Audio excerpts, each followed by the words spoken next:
Assalamualaikum warahmatullahi wabarakatuh. Bertemu lagi dengan Bapak secara daring dalam mata pelajaran Bahasa Indonesia kelas 7. Oke, baiklah Nanda semuanya, sebelum kita mulai belajar pada pertemuan kali ini, ada baiknya kita berdoa dulu menurut kepercayaan kita masing-masing. Berdoa dimulai. Berdoa selesai. Oke, yang pertama-tama ya, marilah kita ucapkan puji syukur kepada Tuhan Yang Maha Kuasa karena kita masih diberikan kesempatan untuk kembali bertemu secara daring dan juga bertemu secara luring ya ketika kalian luring di sekolah.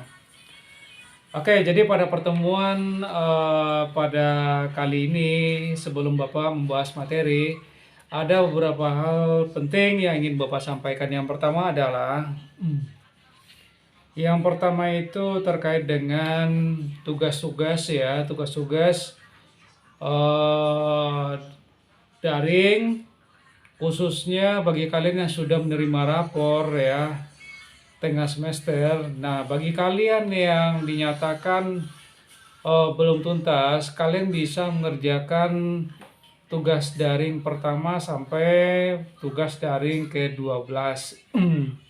Nah, ini khusus bagi kalian yang nilainya di bawah 70. Terus bagi nilai praktek kalian yang di bawah 70, silakan kalian ya menulis teks ya, menulis teks deskripsi tentang ya pengalaman kalian berlibur di kampung halaman. Jadi cukup itu aja, nak. Jadi ini terkait dengan remedial ya, terkait dengan remedial. Terus yang berikutnya, karena kita sudah mau masuk ke bab berikutnya, yaitu bab 4 ya, pada halaman 121 ya. Namun sebelum itu ya, ada hal-hal penting juga yang ingin Bapak sampaikan.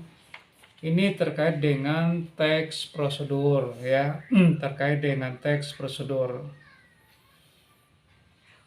Jadi yang pertama ya yang harus kalian pahami terkait dengan teks prosedur itu isinya nah ya. Jadi isi dari teks prosedur itu berbeda dengan teks deskripsi, teks fantasi ya, apalagi teks observasi yang mau kita pelajari pada pertemuan kali ini. Jadi hal-hal penting yang harus kalian ingat, yang pertama itu teks prosedur itu apa ya, terus strukturnya, bahasanya, terus ciri khas bahasanya seperti apa. Nah, itu sudah Bapak jelaskan ya pada saat kalian luring ya di sekolah. Jadi hal-hal penting yang menurut kalian bermanfaat ya, itu harus kalian simak dan kalian bisa terapkan dalam kehidupan sehari-hari. Karena teks prosedur ini yang menuntut kita untuk membuat sesuatu dan melakukan sebuah pekerjaan ya dengan tujuan agar kita mendapatkan hasil yang maksimal atau hasil yang baik. Terus yang berikutnya, silakan kalian buka buku kalian, buku cetak kalian halaman 119. Nah, di 119 itu ada proyek literasi ya, proyek literasi, jurnal membaca, judul buku, pengarang, terbitan, waktu baca.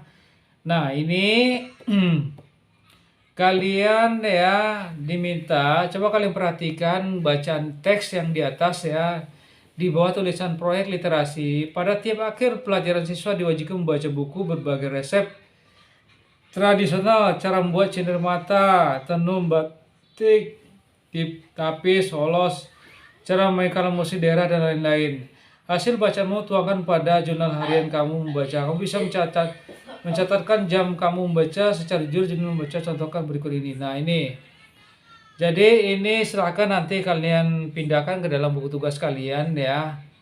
Jadi buku apa yang harus kalian baca? Nah bukunya sudah ada ya di perpustakaan, kalian boleh pinjam ya di perpustakaan. Buku-buku yang berhubungan dengan resep ya, resep tradisional juga boleh, terus tentang kerajinan tangan.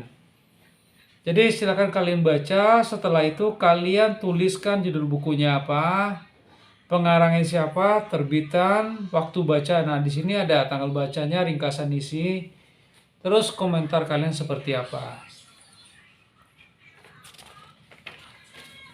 Ya, itu silakan nanti kalian kerjakan di buku tugas ya. Nah, terus yang berikutnya silakan kalian buka halaman 121 bab 4 ya, menjiba ilmu dalam laporan hasil observasi. Kompetensi dasar mengidentifikasi informasi dari teks laporan hasil observasi berupa buku pengetahuan yang dibaca atau didengarkan. Nah, jadi terkait dengan materi kita pada kali ini ya, membaca buku pengetahuan atau teks hasil observasi ya. Itu kalian itu diminta ya untuk kembali literasi. Nah ya, literasi apa ya? Kalian harus banyak membaca buku pengetahuan ya. Dari buku pengetahuan tersebut, kalian akan mendapatkan informasi-informasi penting yang sudah diteliti secara ilmiah. Ya, jadi sudah jelas kebenarannya, kebenaran dari isi buku tersebut. Contohnya, nah kalian bisa lihat ya. Nah, ini terkait dengan hutan bakau. Coba kalian perhatikan buku cetak kalian halaman 125 teks 1. Ya. Di sini ada informasi ya. Ada sebuah bacaan tentang hutan bakau. Setelah kalian baca hutan bakau, teks dari hutan bakau ini, kalian akan menemukan informasi-informasi penting ya terkait dengan hutan bakau. Nah, di sini dijelaskan dengan lengkap ya. Dan tentunya tulisan ini ya tidak sama dengan cerita fantasi, tidak sama dengan cerita deskripsi, teks deskripsi ya, apalagi teks prosedur. Karena hampir rata-rata isi dari teks observasi itu ya berisi pengetahuan. Ya, berisi tentang pengetahuan. Ya. Kalau itu judulnya hutan bakau, bisa saja di dalam buku ini ya, di dalam isi bacaan dari hutan bakau ini ya, yang pertama mungkin ada memuat ya, kenapa hutan bakau ya, kenapa hutan bakau ini tumbuhnya. Ini kalian bisa lihat ya, ini ada air, ini di pinggir laut. Nah ya, kenapa ada hutan bakau di pinggir laut? Nah, itu fungsinya apa? Ya, kenapa tumbuhan ini bisa hidup? Ya, hidup di pinggir laut ya, yang bukan tanah ya, tapi ini pasir, dipenuhi pasir. Terus tanaman bakau ini bisa hidup. Kenapa bisa hidup? Ya tentunya kita harus baca bukunya. Ya, agar kita mendapatkan pengetahuannya secara detail. Ya, terus proses hutan bakau ini ya, cara menanamnya seperti apa ya. Nah itu, bagaimana cara menanamnya ya dari pohon bakau ini ya, tentunya kita harus baca dulu ya buku pengetahuan ya. Setelah kita baca baru kita mendapatkan hasilnya. Jadi orang ya menulis sebuah buku pengetahuan itu butuh riset, butuh penelitian ya, tidak satu hari ya, tidak seperti kita menulis cerita deskripsi atau cerita fantasi ya. Apalagi kalau kita menulis cerita cerpen ya, orang menulis cerita cerpen bisa mengerjakan cukup satu hari. Tetapi kalau kita ya diminta untuk menulis eh, teks yang berisi hasil observasi ya, atau buku pengetahuan ya, kita akan membutuhkan waktu yang panjang. Bisa saja berbulan-bulan, bahkan ada yang bertahun-tahun. Ya. Karena kita harus berada di lokasi tersebut seperti hutan bakau ini ya. Kita harus lihat ya, kenapa ya tanaman bakau itu bisa hidup. Nah, itu butuh penelitian, diteliti dulu. Ya. Nah, jadi berbeda dengan cerita teks fantasi atau teks prosedur. Ya, itu namanya menyimak ilmu dalam laporan hasil observasi. Nah, selanjutnya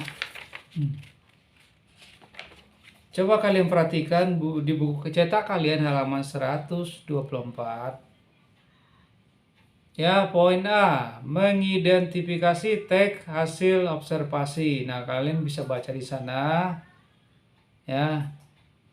Pada bagian awal ini, kamu akan mempelajari ciri umum laporan hasil observasi. Pada kegiatan ini, gurumu akan menuntut agar kamu aktif menemukan ciri umum teks dan menentukan gagasan pokok. Ikuti rangkaian kegiatan berikut dengan penuh gairah. Selamat belajar menjadi peneliti dan berwawasan luas karena senang mengeksplorasi pengetahuan. 1. Mengenali ciri tujuan dan isi teks hasil observasi. Mengapa kamu membaca buku pengetahuan ensiklopedia? Tentu kamu ingin mendapatkan informasi dan penjelasan rinci suatu hal dari sudut keilmuan. Amati pertanyaan yang berkaitan dengan teks laporan hasil observasi. Nah, di sini ada gambar ya, ada 4 ya. Ya. Ada gambar 4 orang siswa dengan pertanyaan, apa saja kandungan nutrisi yang ada pada madu? Di mana habitat kunang-kunang? Apa itu museum? Apa saja jenisnya? Apa itu empedu? Nah, ini ya. Dari keempat pertanyaan ini ya, kita tidak akan bisa menjawab, kita tidak akan tahu ya jika kita tidak melakukan ya yang namanya membaca. Ya, jadi kita harus membaca dulu, kita harus cari dulu ya buku ya yang berkaitan dengan apa pertanyaan yang ingin kita ajukan. Kalau pertanyaan apa saja kandungan nutrisi yang ada pada madu, nah kita harus cari buku yang berkaitan dengan pertanyaan ini. Ya, di mana habitat kunang-kunang? Nah, ini juga. Ya, jadi jangan kalian baca buku cerpen.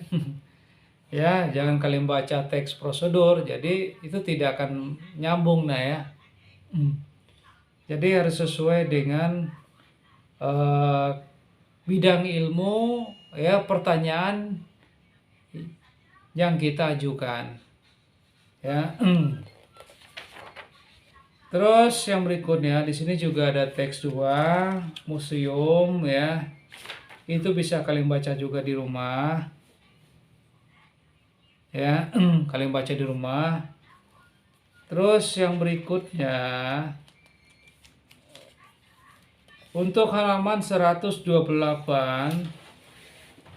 itu mengapa dikatakan laporan observasi, dan halaman 129 apa teks laporan hasil observasi. Itu ada rangkumannya. Kalian bisa nanti pindahkan ke dalam buku catatan kalian ya. Bisa kalian pindahkan ke dalam buku catatan kalian. Nah, sekarang ya, untuk menambah wawasan kalian ya, ini juga mungkin kita sebut juga tugas ya. Kalian coba ya jawab ya pertanyaan dari 4 orang siswa ini. Nah, yang di halaman 124 tadi. Apa saja kandungan nutrisi yang ada pada madu? Nah, ini ya, di mana habitat kunang-kunang? Apa itu museum? Apa saja jenisnya? Apa itu empedu? Nah, dari keempat pertanyaan ini ya, silakan kalian jawab dengan cara ya kalian membaca buku ya, atau kalian juga bisa menggunakan ya media seperti Google ya, karena sekarang zaman udah canggih. Dengan Google kita bisa menemukan berbagai informasi. Jika kalian mau menemukan hanya melalui buku ya, kalian juga bisa mencari di perpustakaan ya di sekolah kita, itu pun kalau ada ya, kalau tidak ada kalian boleh nanti membaca buku pengetahuan elektronik ya dari Google terkait dengan 4 pertanyaan ini. Dengan kalian melakukan kegiatan yang Bapak sampaikan ini ya, kalian sudah berusaha untuk ya melakukan menggali atau mengidentifikasi teks hasil observasi.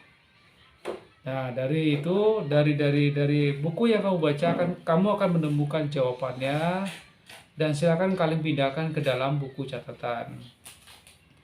Oke, jadi untuk materi kita pada kali ini itu saja dulu ya, tidak panjang-panjang ya. Mudah-mudahan kalian bisa menjawab dengan mudah ya, karena itu Bapak rasa sangat mudah sekali ya. Kalau kalian mau mengerjakannya ya di rumah, pasti kalian akan bisa membuktikannya nanti di sekolah. Oke, baiklah anak semuanya, sampai bertemu lagi di pertemuan berikutnya. Pada saat kalian luring itu, tugas itu akan Bapak cek ya. Dan mohon jangan sampai kalian tidak mengerjakan tugas lagi. Mungkin itu yang bisa Bapak sampaikan. Jika ada salah mohon maaf. Assalamualaikum warahmatullahi wabarakatuh.